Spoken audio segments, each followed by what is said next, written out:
Baik, saya Indri Safitri, NPM 19070020. Di sini saya akan mempresentasikan hasil diskusi dari kelompok kami. Yang pertama, hakikat manusia dan keingintahuannya.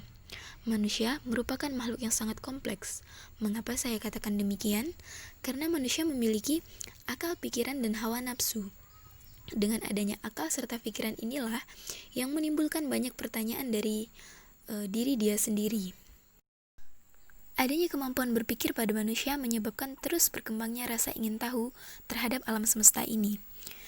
Jawaban terhadap berbagai banyak pertanyaan manusia terhadap peristiwa dan gejala yang terjadi di alam semesta ini akhirnya menjadi ilmu pengetahuan. Ya, benar.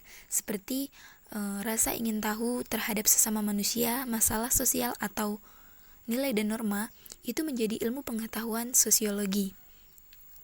Jadi dengan manusia itu mempelajari ilmu sosiologi, akhirnya ia mengetahui apa-apa saja yang harus kita lakukan sebagai manusia. Yang kedua, perkembangan fisik, sifat, dan pemikiran manusia. Ini tentu berbeda, tetapi ia saling berkaitan satu sama lain. Mengapa saya katakan demikian?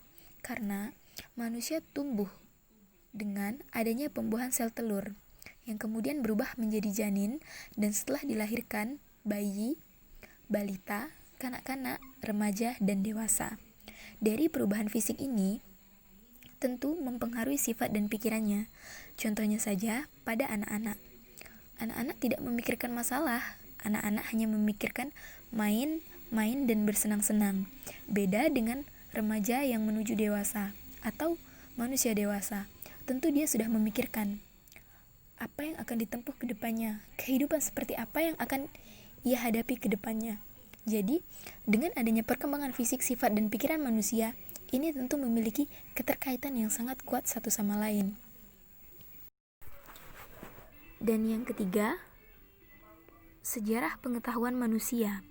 Menurut Agus Comte terbagi atas 3. Yang pertama, tahap teologi, metafisika, atau mitos, yaitu manusia menyusun mitos atau dongeng untuk mengenal realita, tetapi belum objektif ataupun subjektif.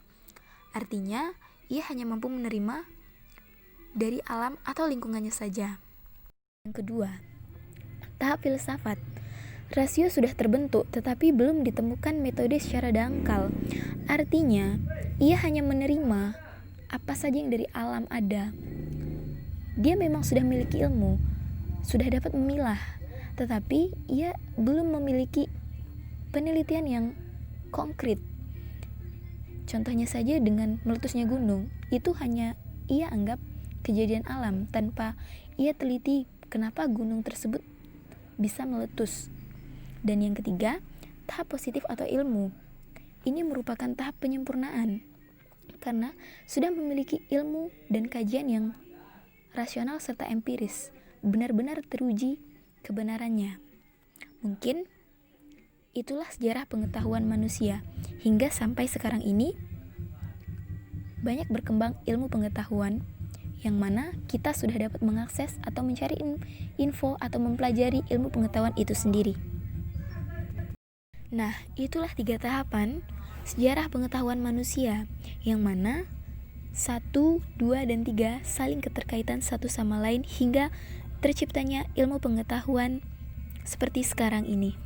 Demikian presentasi yang dapat saya sampaikan. Apabila ada salah dan janggalnya, saya mohon maaf. Saya akhiri. Assalamualaikum warahmatullahi wabarakatuh.